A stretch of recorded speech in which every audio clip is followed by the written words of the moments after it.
제3절 슬관절 부위 골절 및 탈구. 이제 슬관절 부위에 맞닿아 있는 거는 대퇴 쪽에서 좀 먼 대퇴 원위부 골절을 들 수 있다. 대퇴골 원위골은 피질골이 얇고 골수강이 넓어서 정복이 어려울 수 있다. 대부분 교통사고에 의해 발생되며 굴곡된 슬관절 부위가 차량 대시보드에 직접 충격을 받았을 때 일어나며, 분류로는 대퇴골 과상부 골절과 대퇴골 과간골절, 대퇴골 과골절이 있다. 과상부 골절은 횡골절을 말하며 과골절은 과 쪽으로 나와 있는 모서리 쪽이 다친 걸 과골절, 과간골절은 Y자 모형으로 일어난 분쇄골절을 말한다. 치료 및 합병증, 비관혈적 정복술 및 관혈적 정복술을 시행한다. 개방성 골절 후에 감염이 있을 수 있으며 혈관 및 신경 손상이 있을 수 있고 외상성 관절염이 발생할 수 있다. 이제 대퇴골 원위부까지 했기 때문에 대퇴부는 끝났고, 이제 슬관절에 대해서 보자면 슬개골 골절이 일어날 수 있는데, 슬개골은 우리 몸에서 가장 큰 종잡뼈로 표면은 연골로 덮여 있다. 슬관절에는 여러 가지 근육, 힘줄, 인대가 붙어 있어서 무릎 앞면을 보호하고 안전성을 유지한 채로 무릎을 굽히고 펼 수 있다. 주로 직접적인 외력에 의해서 손상이 일어나며 교통사고, 추락, 점프, 달리기 등으로 인한 골절이 많다. 치료는 골절의 전이가 경미하면 보존적 방법으로 치료하지만 대부분 와이어 고정술을 하며 분쇄골절이나 슬개골 전이 시 핀이나 나사 같은 금속 고정술을 시행한다.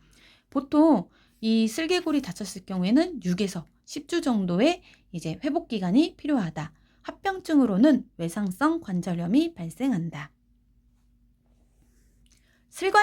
슬관절은 무릎관절이라고도 하는데, 이 슬관절은 대퇴골, 경골, 슬개골 이렇게 3개의 뼈로 구성되어 있으며 비골, 종아리뼈는 이 슬관절에 관여하지 않는다. 즉 슬관절은 대퇴골, 경골, 슬개골 이 3개의 뼈로 구성되어 있으며, 이 3개의 뼈는 관절면이 평탄하여 불안정하기에 이 관절뼈를 보충하는 인대로 구성되어 있다.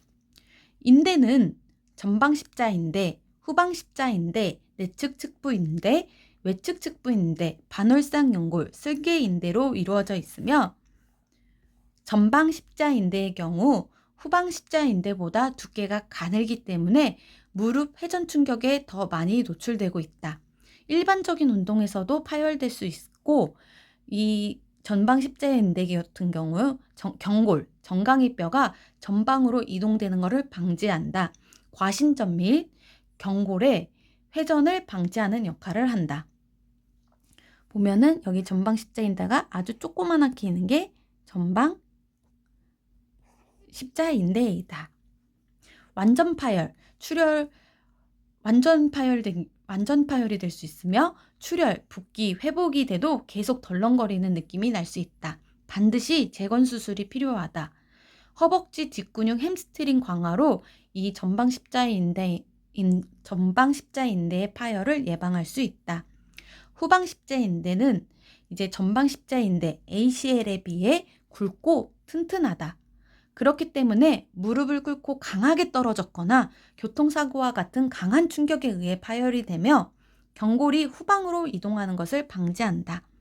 부분 파열이 되는 경우가 많고 통증이 덜하고 불안정 증상이 적다. 허벅지 앞근육, 대퇴사두근 강화로 예방할 수 있다. 십자인대 파열은 보통 반월상 연골 손상을 동반하기가 쉽다.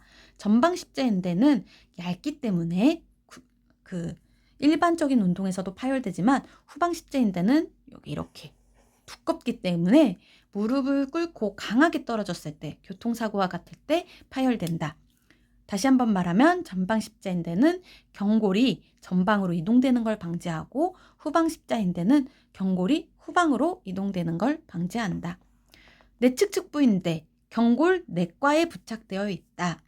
슬관절의 외반력에 대한 안정성을 제공한다. 외측 측부인대, 비골 골두에 부착되어 있으며 슬관절의 내반력에 대해 안정성을 제공하고 있다. 반월상 연골, 슬관절의 내측과 외측에 위치하는 섬유 연골이다. 체중 전달을 하고 충격을 흡수하고 관절 연골을 보호하며 관절의 안정성 및 윤활 기능을 한다. 파열 시 물이 차고 붓고 연골이 마모될 수 있다. 그게 반월상 연골. 그 다음으로는 슬개인대, 슬개건이라고 하는 인대가 있는데 대퇴사두근에서 연장되어 슬개골과 경골 조면을 연결하는 인대이다. 이 슬개인대가 다치는 경우에는 무리한 운동, 즉 다리 힘이 빠진 채로 운동할 때 호발하며 대표적으로 축구에서 방향 전환을 할 때 보통 많이 다친다. 그리고 갑작스러운 충격에 노출될 때도 이 슬개건이 다칠 수 있다. 넘어지면서 무릎 바깥쪽에 힘이 가해지면 내측 측부인대가 다칠 수 있고 안쪽에 힘이 가해지면 외측 측부인대가 손상될 수 있다. 높은 곳에서 착지하다가 무릎이 회전하면 전방십자인대와 반월상 연골이, 앞쪽에서 충격이 오면 후방십자인대가 파열되기도 한다. 전방탈구는 가장 많은 빈도로 발생하고 주로 과신전되었을 때 발생한다. 착지할 때 많이 전방탈구가 되며 후방탈구는 교통사고 시 발생하며 경골 전완부에 강력한 힘이 가해질 때 주로 후방십자인대 손상이 높다. 내 외측 탈구 아주 낮은 빈도로 발생하며 무릎 안팎으로 직접적인 충격이 오고 경골 골절을 동반하는 경우가 많다. 내 외측 측부인대 손상 가능성 또한 높다. 이 인대 같은 경우에는 MRI 및 스트레스 엑스레이를 함께 진단하며 피하 출혈, 부종, 그러니까 슬관절 탈구는 혈관 손상이 있을 수 있어서 6시간에서 8시간 이내 봉합해야 경과가 좋다.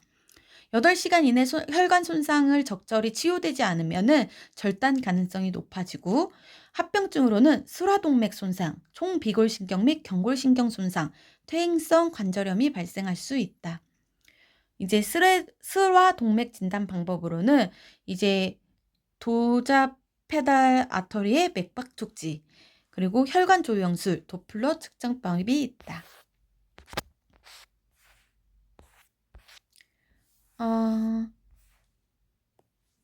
전방 십자인대 손상에 대해서 좀 더 자세히 보자면 교통사고로도 발생할 수 있지만 스포츠 손상, 즉 일반적인 운동을 할 때도 발생될 수 있고 무릎이 신전된 상태에서 꼬일 때도 발생할 수 있다.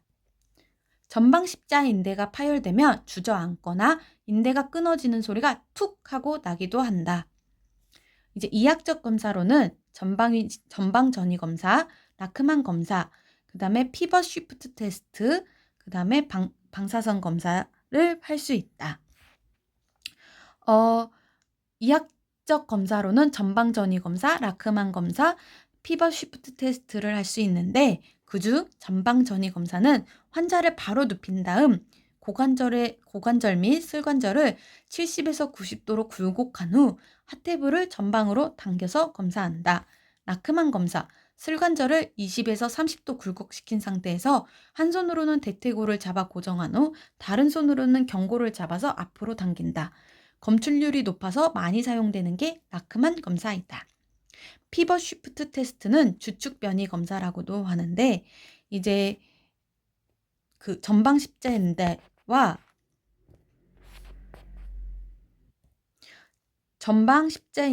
내측 십자인대 손상에 대한 평가를 하기 위해 진행하고 검사자는 환자의 발 뒤꿈치를 다른 한 손은 외측 무릎을 잡고 환자의 무릎을 신전한 상태에서 종아리뼈 바깥쪽 안쪽 돌림을 유지하면서 환자의 무릎을 천천히 굴곡시킨다. 방사선 검사로는 전방 스트레스성 방사선 검사를 한다. 슬관절을 90도로 굴곡시킨 상태에서 일정한 힘을 주어 앞으로 당겨 경골의 전방 이동을 방사선적으로 확인하는 검사가 전방 스트레스성 방사선 검사이다. MRI도 중요한 지표이며 관절경 검사를 할 수도 있다. 보존적 치료는 경미한 불안정성이 있을 경우 석고 고정을 하거나 보조기를 착용하고 군훈련 등을 시행할 수 있으나 이제 완전 파열이 일어났을 경우에는 동종 이식건, 인공인대, 그리고 나사먼 스테플로 고정술 같은 재건술을 시행하여야 한다.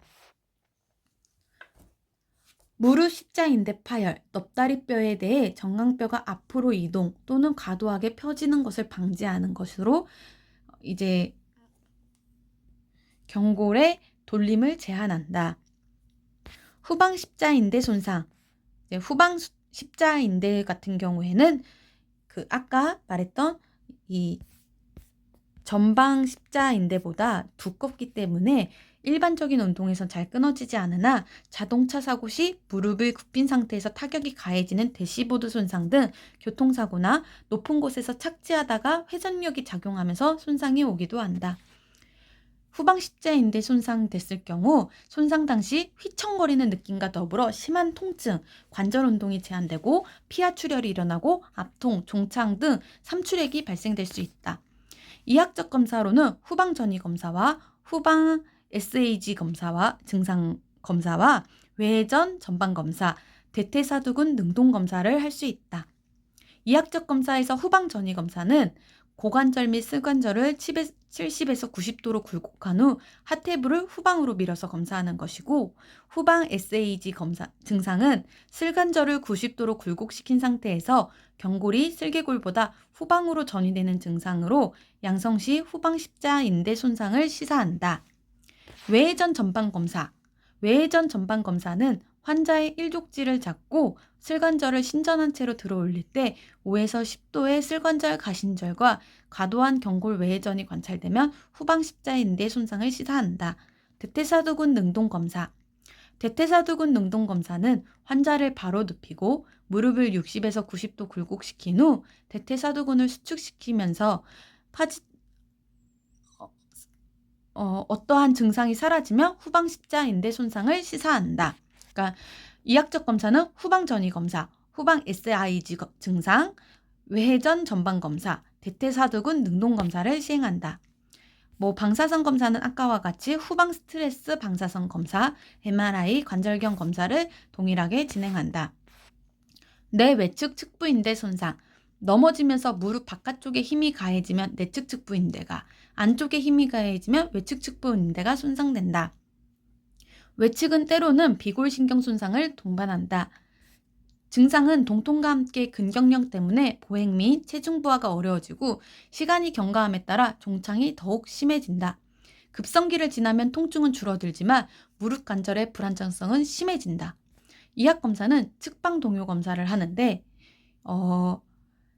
내반, 외반으로 스트레스를 주어서 이제 대퇴부와 족관절부를 잡고 내반, 외반으로 스트레스를 주어서 내 외측 불안정성을 확인한다.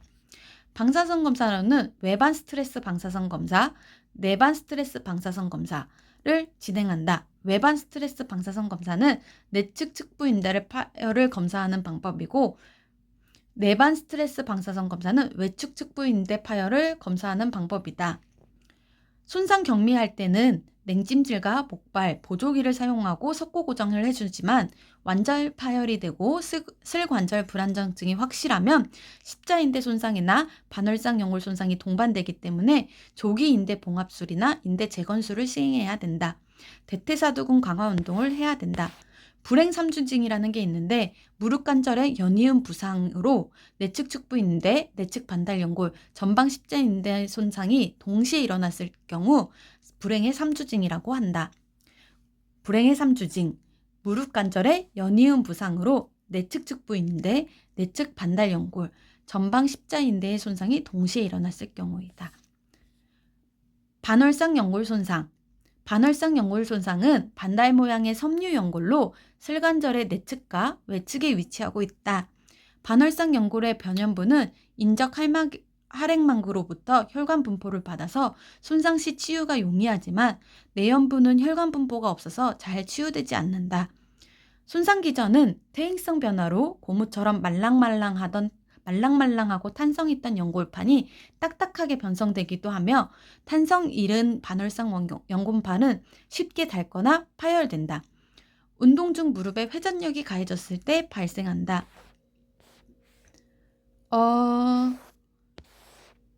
이제 반월상 연골이 손상되는 분류가 있는데 종파열이라고 해서 전방 십자인대 손상과 자주 동반되는 가장 흔한 파열로 젊은 환자에서 제일 많으며 양동이 손잡이형 파열이라고 해서 양쪽 경계 정체가 물통의 손잡이와 같이 완전히 떨어지면서 벌어지는 형태를 말한다.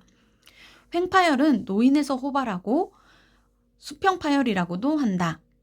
증상은 무릎 잠김, 무릎을 굽혔다고 펴려고 할 때 일시적으로 펴지지 않는 증상이 나타나고 무릎 불안정, 자갈이나 계단을 내려갈 때 무력감과 무너지는 것 같은 느낌을 받으며 그 외 동통 및 압통, 운동 제한, 대퇴사두근 위축 등의 증상이 반월상 연골 손상 시에 일어날 수 있다.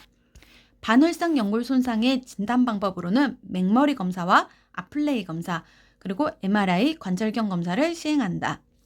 치료 방법으로는 보존요법이라고 해서 압박붕대로 고정을 하고 소염제를 먹이고 대퇴사두근 강화 훈련을 하고 수술요법이나 봉합술을 할 수도 있는데 변연부 파열 시 활액막으로 혈액 공급을 받음으로 봉합 시 완전 치유가 가능하다.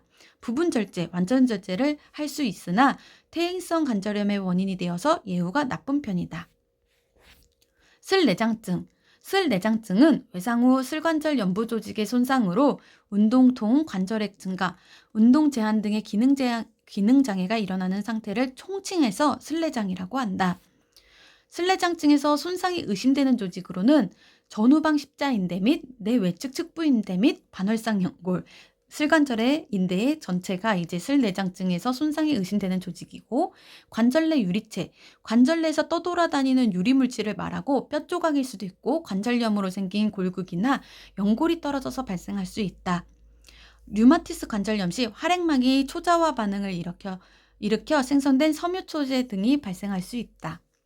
추벽증후군, 태어나기 전부터 형성된 정상 조직으로서 활액막으로 된 두 개의 주머니 사이를 나누는 선이나 막으로 성인이 될 때까지 남아있는 무릎의 슬개골 뒤와 무릎 연골 측면에 위치한 얇은 활액막 조직의 띠로서 통계적으로는 한국인이 3명 중 1명 정도가 선천적으로 가지고 있다. 추벽증후군은 이 추벽이 부어서 연골을 손상시키고 이 때문에 통증이 생기고 연골이 두터워져 무릎을 움직일 때마다 마찰로 인해서 소리가 난다. 추벽증후군은 태어나기 전부터 형성된 정상 조직으로서 활액막으로 된 두 개의 주머니 사이를 나누는 선이나 막이다.